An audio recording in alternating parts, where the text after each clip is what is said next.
You step into an elevator, the doors begin their slow, lazy crawl, and your thumb finds it almost on instinct. The little close door button, worn smooth by 1,000 fingers before yours. You press it. Then you press it again, just to be sure. And you wait, watching, expecting the doors to obey. Maybe you press it once, calm and patient. Maybe you jab it 3 or 4 times, a little harder each time, as if the button can somehow feel your urgency through your fingertip. And you are not strange for doing it. Almost everyone does exactly the same thing, in exactly the same hopeful, slightly impatient way. And here is the strange part. Often, absolutely nothing changes. The doors keep closing at the exact same unhurried pace they always would, indifferent to your thumb, as if your press had never happened at all. No click of obedience, no sudden rush, just the same slow, patient glide you would have gotten anyway. That tiny button hides a genuinely strange truth, one that touches on control, on patience, and on the quiet ways the machines around us are designed to manage our feelings. It is not a broken button. It is doing exactly what it was built to do. And once you learn its secret, you will notice it everywhere. To understand how we got here, we have to travel back to the early days of elevators.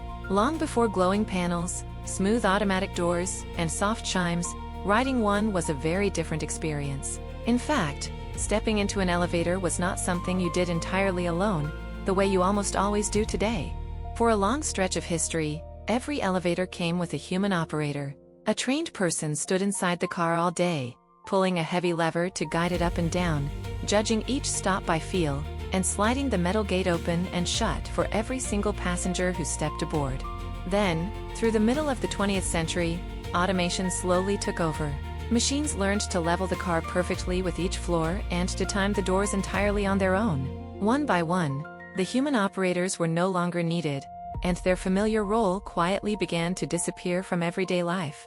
But someone still had to be in charge of the ride, so passengers themselves were handed the controls the operators once held. A panel of buttons appeared inside the car, the numbered floors, an alarm, a hold, and tucked among them, a button that let you close the doors yourself, whenever you pleased.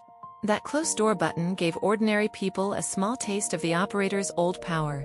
Skip the wait, take charge, send the car on its way with a single confident press. And here is the important part. For a good long while, in a great many elevators, it genuinely, reliably worked. Press it, and the doors really would obey, sliding shut a little sooner than they otherwise might have. There was no trick and no illusion. For decades, this was simply how elevators behaved, a small everyday convenience, and no one riding them ever thought twice about whether the button was real. And then, quietly, something shifted. It was not a mechanical failure, and it was not a flaw in anyone's design. It was a change in the rules themselves. A new law arrived, written with the best of intentions, that would quietly rewrite what that familiar little button was actually allowed to do. In 1990, the Americans with Disabilities Act became law in the United States, carrying a simple and deeply humane goal. Public spaces of every kind, elevators very much included, had to work safely, fairly, and comfortably for absolutely everyone who needed to use them, regardless of how they moved through the world. One particular rule mattered enormously here. Once an elevator arrives and opens, its doors must stay open long enough for a person to reach them and step safely inside. No rushing, no hurrying, no anxious fear of being caught or squeezed by a door that closes too soon. Time to board, guaranteed. Think of who needs that time. Someone using a wheelchair, a walker, or a cane may need extra seconds to cross the gap. So might someone carrying a sleeping child, balancing heavy bags, or simply moving slowly that day. The doors have to patiently wait for every one of them, without exception. So building codes set a minimum length of time the doors must stay fully open, calculated carefully from the size of the car, and the distance a person walks to reach the buttons. That protected window of time is not a polite suggestion or a rough guideline. By law, it is simply required. And here is the key that unlocks the whole mystery. During that required window of time, the close door button is deliberately programmed to be politely ignored. No matter how firmly you press it, no matter how many times you jab, the doors will not close a single second sooner than the code allows. The button is not truly dead though. Firefighters, technicians, and inspectors carry special keys that switch the elevator into a dedicated service mode. In their trained hands, with that key turned, the closed door control springs back to full life and works instantly, exactly as it always did in those earlier decades. But for you, an ordinary passenger on an ordinary afternoon, without a key and without an emergency, that very same button will quite often do precisely nothing at all. The machine has already quietly made its decision. Everyone's safety, including that of the people still walking toward the doors, comes before your hurry. Which raises an obvious and slightly funny question. If the button so often does nothing for the average rider, why keep it on the panel at all? Why not simply remove it, save the wiring, and spare everyone the quiet confusion? The answer, it turns out, is surprisingly and wonderfully human. The button stays because of something that engineers, designers, and psychologists all quietly understand about people. It gives us a feeling of control in a moment when we have almost none. And that feeling, entirely on its own, is genuinely valuable to us, even when nothing mechanical happens on the other side.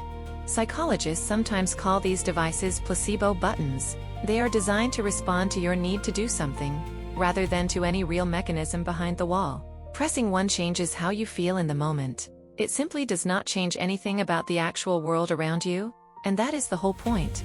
When you press it, you feel that you have done something. You have taken charge, made a choice, nudged the world a little forward with your own hand. That small sense of agency, however tiny, quietly soothes the restless, itchy discomfort of just standing there, empty-handed, with nothing to do but wait. Researchers who study how humans experience waiting have found this pattern again and again. A wait that feels within our control feels noticeably shorter, and far less frustrating, than the very same wait when we feel completely powerless. The clock does not change, only our experience of it does, softened by the sense of choice. And the close door button is far from alone in this quiet role. Many crosswalk buttons stay lit on fixed automatic timers, indifferent to your press. Some office thermostats are sealed shut and quietly disconnected. All of them offer the same gentle, comforting illusion, the feeling that you are steering something you are not. Our brains are simply wired to reward action. Doing something, almost anything, tends to feel better than standing by and doing nothing at all. That one small, satisfying press answers the urge to act, whether or not the doors ever notice, whether or not a single wire behind the panel actually stirs. So the button quietly manages your patience while the machine safely manages the doors. Think of it as a small emotional pressure valve, built right into the wall, letting off just enough impatience to keep you, and everyone crowded in beside you, calm and steady through those few slow seconds of waiting. But here is a fair and important twist worth knowing. Not every closed door button is pure theater. Whether the one in front of you truly works depends a great deal on the specific building, on how old the elevator is, and on which particular set of rules it happened to be built under. In many newer buildings, the ones fully covered by modern accessibility rules, the public closed door button is deliberately disabled during normal everyday use. It is there for the feel of it, and for firefighters with their keys. It is simply not there to shave a couple of seconds off your particular ride. In older elevators, though, or private ones that sit outside those strict modern codes, the button may still do exactly what it quietly promises. So sometimes your press is entirely real, and sometimes it is pure comfort. And the elevator, of course, almost never bothers to tell you which one you are getting. And in every single case, old or new, the special service and express modes still respond instantly to the right key. The full control never truly vanished from the machine. It was simply gathered up and reserved for the people whose jobs sometimes genuinely depend on those doors closing right now, without delay. Behind those calm, unhurried doors, the timing is anything but random. Engineers carefully program a precise dwell time, the exact number of seconds the doors will hold themselves open, tuned to the size of the car, the flow of traffic through the building, and the strict requirements written into the safety code. Invisible sensors stand guard across the doorway, always ready to spring the doors back open the instant anything crosses the gap. Safety edges, infrared light beams, and weight sensors all watch the threshold constantly, working together so that no person, bag, or trailing coat is ever caught and pinned by a closing door. The elevator is really a carefully choreographed system, quietly balancing speed, safety, comfort, and fairness all at the very same time. Every motion is timed, checked, and rechecked by layers of hidden logic you never see and almost never think about. Also, your short ride feels effortless and completely, reassuringly ordinary. Within all of that, your press on the button is just one small request among a great many rules and priorities. The system listens to it politely, weighs it fairly against everyone's safety and everyone's time, and then, very often, gently and deliberately, it decides to simply keep on waiting a moment longer. So the close door button is not exactly a lie. It is more like honest theater, a small, deliberate kindness quietly built right into the machine. It offers you a little comfort in the moment, a real feeling of agency, while the elevator itself calmly and responsibly does the genuinely safe thing underneath. The button manages your emotions while the machine manages your safety. Two quiet jobs happening at once, side by side, in the very same small panel. One caring gently for how you feel while you wait, the other making absolutely sure that you, and everyone standing around you, step out completely unharmed. And there is a wider lesson hiding inside that little glowing panel. So many of the controls we press each day exist as much to manage our feelings as to actually change the world in front of us.